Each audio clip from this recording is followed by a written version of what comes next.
नमस्कार दोस्तों, आज है 31 दिसंबर 2024, दिन है मंगलवार। तो चलिए जानते हैं उत्तर प्रदेश की आज की ताज़ा 25 बड़ी खबरें और साथ ही कमेंट में हमें ये जरूर बताएं कि आप यूपी की कौन सी डिस्ट्रिक्ट से हमें देख रहे हैं और वीडियो को लाइक और चैनल को सब्सक्राइब जरूर करें उत्तर प्रदेश की ताज़ा खबर जानने के। ये हरकतें कर दी तो नए साल की जेल से होगी शुरुआत। इस जिले में 9 से रात 2 बजे तक नो एंट्री।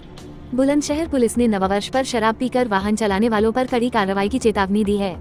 ब्रेथ एनालाइजर से जांच होगी और नियम तोड़ने पर चालान किया जाएगा। दोपहिया वाहन चालकों को हेलमेट और 4 पहिया चालकों को सीट बेल्ट लगाने की सलाह दी गई है। रेसिंग स्टंट और गलत पार्किंग पर भी सख्ती रहेगी। घने कोहरे और शीतलहर के कारण सावधानी बरतने का अनुरोध किया गया है। अपने सड़क निर्माण में 1.5 लाख का घोटाला, प्रधान और अधिकारी पर गिरी गाज। इस सरकारी पोर्टल से गबन का खुला राज। पीलीभीत में इंटरलॉकिंग सड़क निर्माण के नाम पर करीब 1.5 लाख रुपए का भुगतान गलत तरीके से कर दिया गया।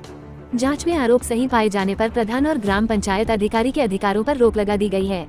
ग्राम निधि में तुरंत रकम जमा कराने के निर्देश दिए गए हैं। इस मामले में आगे की कार्रवाई के लिए कमेटी का गठन किया गया है। किसी काम का नहीं रहेगा आपका राशन कार्ड, हर हाल में पूरा कर ले ये काम, वरना माने जाएंगे लापता। आपूर्ति विभाग ने राशन कार्ड धारकों के लिए ई-केवाईसी अनिवार्य कर दिया है। ई-केवाईसी न कराने वाले कार्ड धारकों को लापता मानते हुए उनके नाम सूची से हटा दिए जाएंगे। राशन कार्ड सत्यापन की अंतिम तिथि मार्च 2025 तक बढ़ा दी गई है। मुजफ्फरनगर में लगभग 9.51 लाख यूनिट में से 64% सदस्यों का सत्यापन हो चुका है। ई-केवाईसी की प्रक्रिया राशन दुकानों पर निःशुल्क उपलब्ध है। महाकुंभ 2025 मुख्य स्नान पर्वों के दिन प्रयागराज रेलवे स्टेशनों पर अलग अलग होंगे एंट्री और एग्जिट के रास्ते। महाकुंभ के मुख्य स्नान पर्वों पर प्रयागराज रेल मंडल के स्टेशनों पर एंट्री और एग्जिट प्लान के बारे में जनसंपर्क अधिकारी अमित सिंह ने बताया कि मुख्य स्नान पर्वों के दिन प्रयागराज जंक्शन में एंट्री या प्रवेश केवल सिटी साइड प्लेटफॉर्म नंबर -1 की ओर से दिया जाएगा और एग्जिट सिविल लाइन साइड की ओर से ही होगा। 2 दिनों तक यूपी के कई जिलों में रहेगा शीत दिवस। आज प्रदेश में इन जगहों पर पड़ी सबसे ज्यादा ठंड। मौसम विभाग के अनुसार 1 जनवरी तक शीत दिवस का असर जारी रहेगा। इसके बाद पश्चिमी विक्षोभ के प्रभाव से मौसम साफ होने की संभावना है। प्रदेश के कई हिस्सों में सोमवार को घने कोहरे ने आसमान को ढक लिया, जिससे दिन भर धूप नहीं निकली। इस वजह से दिन के तापमान में तेजी से गिरावट दर्ज की गई। दिल्ली में 29 नवंबर के बाद नए रजिस्ट्रेशन के लिए आए 4.8 लाख से ज्यादा फॉर्म, 82,000 ने नाम हटाने के दिए आवेदन। दिल्ली में आगामी चुनावों से पहले मतदाता सूची में कथित तौर पर नाम हटाए जाने को लेकर जारी विवाद के बीच सीईओ कार्यालय ने सोमवार को कहा कि 29 नवंबर से अब तक उसे नाम हटाने के लिए 82,450 आवेदन और नए पंजीकरण के लिए 4.8 लाख से अधिक आवेदन आए हैं। अंतिम मतदाता सूची तैयार की जा रही है और इसे 6 जनवरी 2025 को प्रकाशित किया जाएगा। शेयर मार्केट में मुनाफा कमाने का दिया झांसा, फिर लिए 70 लाख। कानपुर में 2 बैंक कर्मियों के साथ हुई ठगी। साइबर ठगों ने कानपुर में सेवानिवृत्त बैंक कर्मियों को निशाना बनाकर 70 लाख रुपए की ठगी की है। बीते 1 सप्ताह में 2 बैंक कर्मियों के साथ हुई इस ठगी के मामले में पुलिस ने जांच शुरू कर दी है।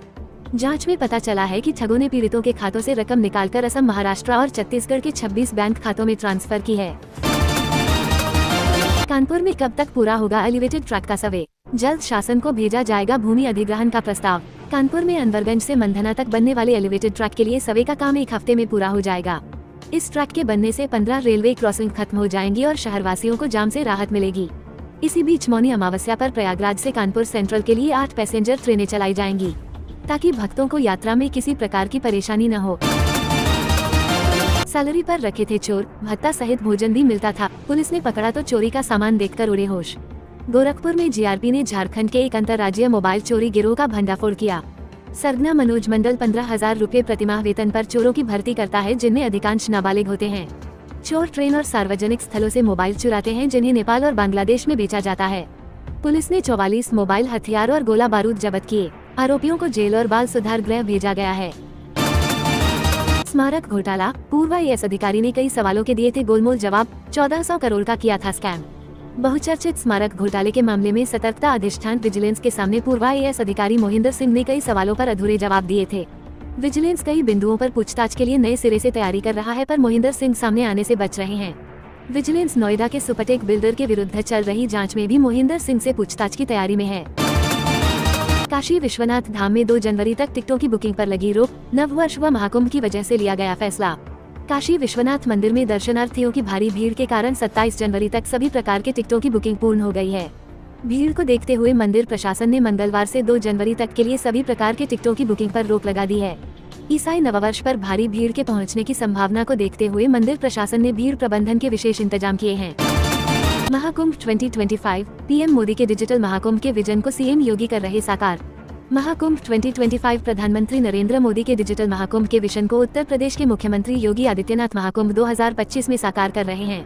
योगी सरकार उत्तर प्रदेश के नए 76वें जनपद महाकुंभ नगर को रिकॉर्ड समय में सभी नागरिक सुविधाओं के साथ बसा रही है। महाकुंभ 2025 में पहली बार मेला को बसाने का काम डिजिटल तरीके से किया जा रहा है। कुंभ के बाद अब महाकुंभ में जन्मी गंगा। महाकुंभ के परेड स्थित सेंट्रल हॉस्पिटल में पहली कन्या ने लिया जन्म। कुंभ मेला 2025 महाकुंभ की विधिवत शुरुआत से पहले ही महाकुंभ गंगा में स्थापित सेंट्रल हॉस्पिटल ने अपनी सेवाएं देना शुरू कर दिया है। इसी क्रम में सोमवार को लगातार दूसरे दिन हॉस्पिटल में एक महिला की डिलीवरी संपन्न कराई गई। खास बात यह है कि महिला ने कन्या को जन्म दिया है, जो महाकुंभ में हॉस्पिटल में जन्मी पहली बेबी गर्ल है। महाकुंभ 2025, प्रयागपुत्र राकेश शुक्ला की श्रद्धालुओं से अपील, महाकुंभ पर्व है, इसे मेला न बनाएं। महाकुंभ 2025 मेला विशेषज्ञ और 2019 कुंभ में केंद्र सरकार के विशेष सलाहकार रहे राकेश कुमार शुक्ला ने कहा कि कुंभ पर्व है, इसे मेला न बनाएं। कुंभ को 4 हिस्सों में बांटा जा सकता है। पहला आध्यात्मिक परिकल्पना, दूसरा प्रबंधन, तीसरा अर्थव्यवस्था और चौथा वैश्विक भागीदारी। हर श्रद्धालु के लिए ये समझना आवश्यक है कि कुंभ क्या है, क्यों मनाया जाता है। यूपी माध्यमिक स्कूलों की छुट्टियों का कैलेंडर जारी, जोड़े गए ये नए अवकाश। करवा चौथ पर शासन ने लिया फैसला। माध्यमिक स्कूलों की छुट्टियों का कैलेंडर जारी हो गया है। इस बार शासन ने बुद्ध पूर्णिमा की भी छुट्टी घोषित की है, जो 12 मई को पड़ रही है। सीएम योगी ने दिए निर्देश, समय से हो विश्वविद्यालयों का निर्माण, गुणवत्ता का अनिवार्य रूप से हो पालन। मुख्यमंत्री योगी आदित्यनाथ ने सोमवार को 3 नए विश्वविद्यालयों मां पाटेश्वरी विवि बलरामपुर, मां विंध्यवासिनी विवि मिर्जापुर व गुरु जम्भेश्वर विवि मुरादाबाद के भवन निर्माण की प्रगति, कर्मचारियों की व्यवस्था व संचालन के संबंध में समीक्षा बैठक की और आवश्यक निर्देश दिए। 12 साल बाद बुजुर्ग ने एकमुश्त भरा बिजली का बिल, बोला गाँव का संबंधित आदमी हूँ, शर्मिंदा होना पड़ा। राजधानी लखनऊ में एक बुजुर्ग ने एकमुश्त समाधान योजना के तहत अपना 12 साल का बकाया बिल भरा और 2 लाख रुपए से ज्यादा की छूट हासिल की। इस दौरान उसने कहा कि बार बार वसूली के लिए कर्मचारियों के आने पर मैं शर्मिंदा महसूस करता हूँ। बहराइच की हल्दी खरीदेंगे स्वामी रामदेव, 3 एफपीओ से 50,000 टन का एमओयू हुआ साइन। बहराइच की हल्दी अब स्वामी रामदेव खरीदेंगे। यह एमओयू बहराइच के 3 FPO Pratyush bio energy pharma producer company limited, वीरांगना लक्ष्मीबाई महिला किसान निर्माता कंपनी लिमिटेड और सीएससी राज किसान उत्पादक कंपनी लिमिटेड ने साइन किया है। पीजीआई में नौकरी के नाम पर केजीएमयू की नर्स से 14 लाख की ठगी, सैन्यकर्मी समेत 2 के खातों से 1.87 लाख पार। एसजीपीजीआई में नौकरी के नाम पर केजीएमयू की नर्स से 14 लाख की ठगी की गई। वहीं अन्य मामले में जालसाजों ने सैन्यकर्मी समेत 2 के खातों से 1.87 लाख पार कर दिए। महाकुंभ 2025 के लिए 10 करोड़ श्रद्धालु 13,000 ट्रेनों से आएंगे प्रयागराज, रेलवे स्टेशनों के पास आश्रय स्थल। प्रयागराज रेल मंडल ने महाकुंभ 2025 के लिए एंट्री और एग्जिट प्लान तैयार कर लिए हैं, जिसमें 3,000 मेला स्पेशल ट्रेनों के साथ करीब 13,000 ट्रेनों की योजना बनाई गई है। विभिन्न स्टेशनों पर श्रद्धालुओं के लिए आश्रय स्थल की भी व्यवस्था की गई है।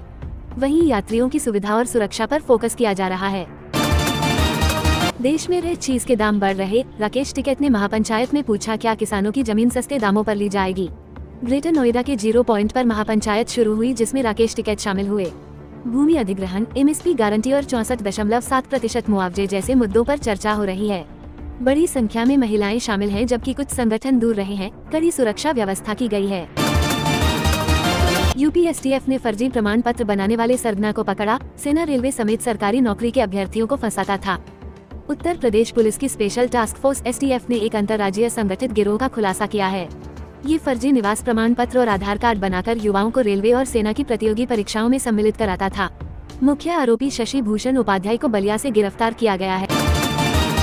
यूपी एसटीएफ ने फर्जी प्रमाण पत्र बनाने वाले सरगना को पकड़ा, सेना रेलवे समेत सरकारी नौकरी के अभ्यर्थियों को फंसाता था। उत्तर प्रदेश पुलिस की स्पेशल टास्क फोर्स एसटीएफ ने एक अंतर्राज्यीय संगठित गिरोह का खुलासा किया है। ये फर्जी निवास प्रमाण पत्र और आधार कार्ड बनाकर युवाओं को रेलवे और सेना की प्रतियोगी परीक्षाओं में सम्मिलित कराता था। मुख्य आरोपी शशि भूषण उपाध्याय को बलिया से गिरफ्तार किया गया है। सीएम योगी ने राष्ट्रपति समेत इन नेताओं को दिया प्रयागराज महाकुंभ का निमंत्रण, उपहार भी सौंपे। प्रयागराज में 13 जनवरी से 26 फरवरी तक महाकुंभ का आयोजन होने जा रहा है। मुख्यमंत्री योगी आदित्यनाथ नई दिल्ली पहुंचे और कई गणमान्य नेताओं को महाकुंभ का न्योता दिया। उन्होंने राष्ट्रपति द्रौपदी मुर्मू से भेंट की। पेंगोंग झील के किनारे लगी छत्रपति शिवाजी की प्रतिमा पर क्यों छिड़ा विवाद। लद्दाख में पेंगोंग झील के किनारे लगी छत्रपति शिवाजी की प्रतिमा पर विवाद हो गया है। स्थानीय लोगों ने इसकी प्रासंगिकता पर सवाल उठाए हैं। लद्दाख में चुसूल के काउंसलर ने भी की टिप्पणी। सूत्रों के मुताबिक सेना की मराठा यूनिट ने स्वैच्छिक योगदान कर लगाई प्रतिमा। इसे बनाने में पब्लिक फंड का नहीं किया गया इस्तेमाल। गुड गवर्नेंस इंडेक्स 2023 जारी नहीं करेगी केंद्र सरकार, जानिए कब आएगा अगला सुशासन सूचकांक। केंद्र ने गुड गवर्नेंस इंडेक्स 2023 जारी न करने का फैसला किया है। अब इसे 2025 में प्रकाशित करने की योजना बनाई गई है। ये गवर्नेंस संबंधी 50 से अधिक इंडिकेटर्स को कवर करता है। नए डेटा जुटाकर नए सिरे से आंकड़ों के आधार पर अगला इंडेक्स जारी किया जाएगा। तो दोस्तों, उत्तर प्रदेश से संबंधित अपडेट जानने के लिए चैनल को सब्सक्राइब जरूर करें।